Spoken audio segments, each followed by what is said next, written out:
there is a multiple opinions on it. We did a whole shiur about, we spoke about it several times, but we have a whole shiur, 2.5 hours, about the different opinions, but most importantly, what the most common opinion is, that he did exist. Most common opinion he did exist.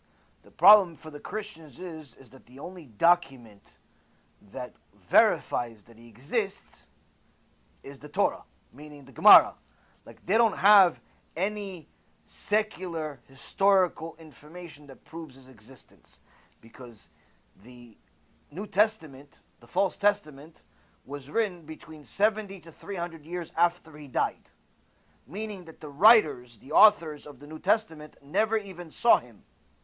They never saw him. There's no, it's not like he spoke to them or anything like that, or he taught anybody.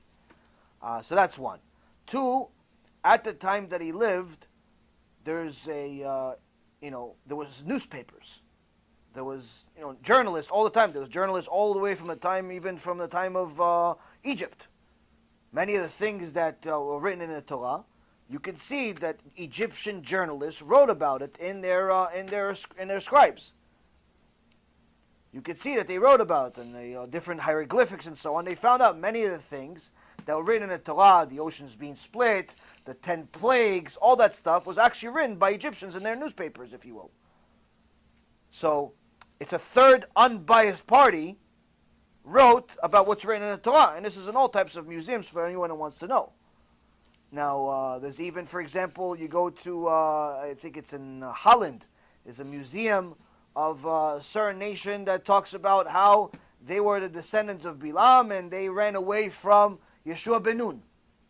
They used to be one of the nations that lived in the Girgashi.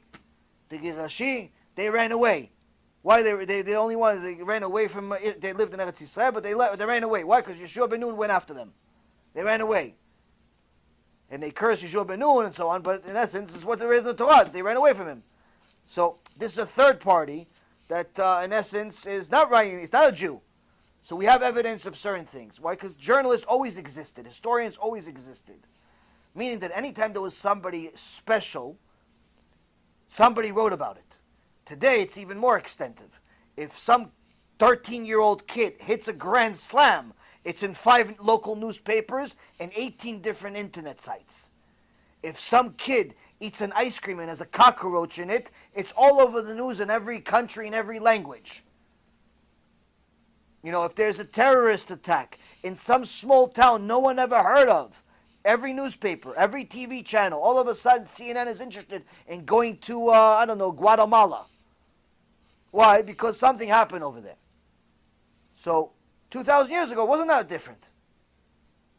So you would think some newspaper, some historian, somebody would write something about this special guy with a rock star haircut that's making miracles, bringing back the dead, walking on water, making one bucket into many fish. You would think somebody's writing something about it, but nothing. Bupkis.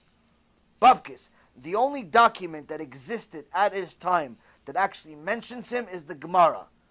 But the problem for the Christians is, and the reason why they hate the Gemara, and why they killed countless Jews because of the Gemara, and they forced the Jews to censor the Gemara and remove his name from it, and we still have it only in the old copies of the Gemara, but the new ones that you see today don't have Jesus' name in it. You go get Art Scroll, you don't have Jesus' name in it. But anyone that sees the old Gemara, the original copy, sees that his name is in it. Gemara Masechet Sotah, Avodah Zarah, Shabbat, Sanhedrin, Gitin. It's in a half a dozen or more Gemarot, his name. Who he was and what and who and what happened, all the details. We talked about a story last week of how he came to life, how he's really a mamzer. His wife was married to a Jew, but then she cheated on him with some goy. The point is that Gemara says who he was, how he came about, and that he was a Rasha, and he's in Gehenom, and he's never going to leave. So the non-Jews don't like that.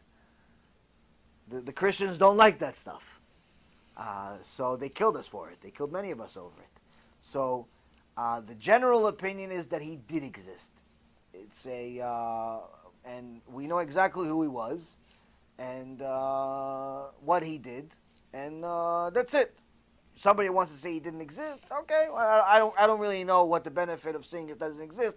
The funny thing is, though, is that anytime I've come out with a video about Christianity and showing how it's false, sometimes, Christians obviously don't like it.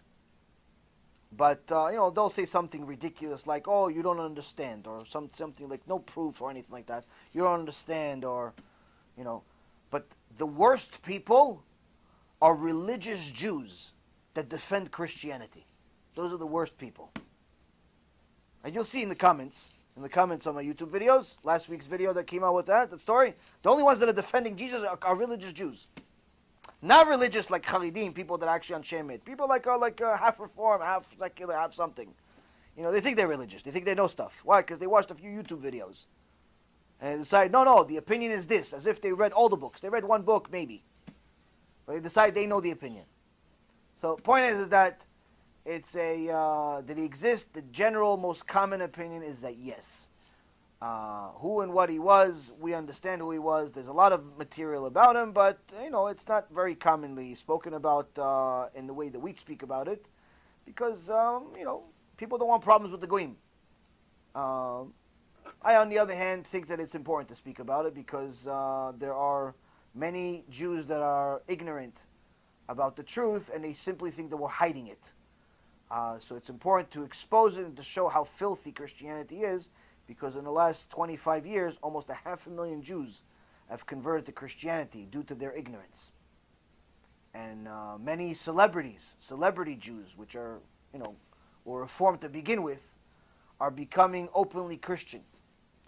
And these celebrities are very influential to other ignorant kids, other ignorant people, and therefore you have to speak about it. You have to speak about it. So we actually do a lot of anti-missionary work. We have one organization in Eretz Yisrael called One for Israel, Imach Shimam V'Zichram.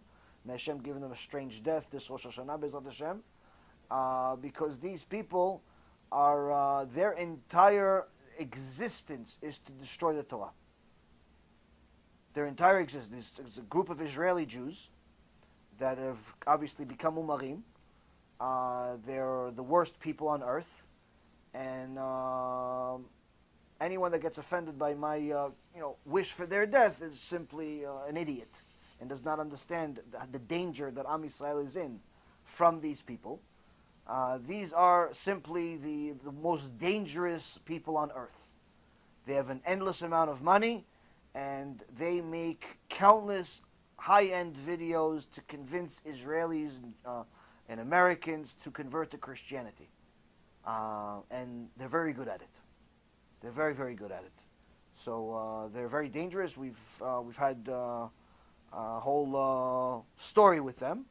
They've been battling Rabbi Ephraim on the internet. But the point is that these people are very, very dangerous. But they're not only dangerous in Eretz Yisrael, they're also doing it in America. And they're so good at it that people don't even realize there's anything wrong.